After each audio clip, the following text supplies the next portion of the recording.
Hi friends, hello. చూడండి, నేనైతే కూరగాయలకు అన్నీ సిద్ధం చేసుకున్నాను. కొన్ని గింజలు కూడా పెట్టేసా. బెండకాయ, బీరకాయ, పొట్లకాయ ఇవన్నీ పెట్టాను. ఓకే ఫ్రెండ్స్, చూడండి, ఇది నా గార్డెన్ మొత్తం ఇలా చేసి కూరగాయలు పెట్టేసుకుంటా. మళ్ళీ కూరగాయలు మొలకెత్తినాక మళ్ళీ వీడియో పెడతాను. Please subscribe my channel.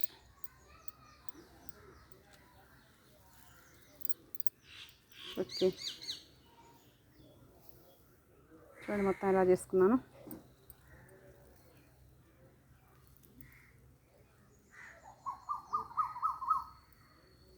అందులో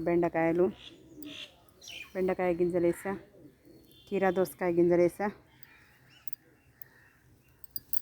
పొట్లకాయ గింజలు వేసా, బీరకాయ అన్నీ వేసా ఈ సార్లలో. Okay friends.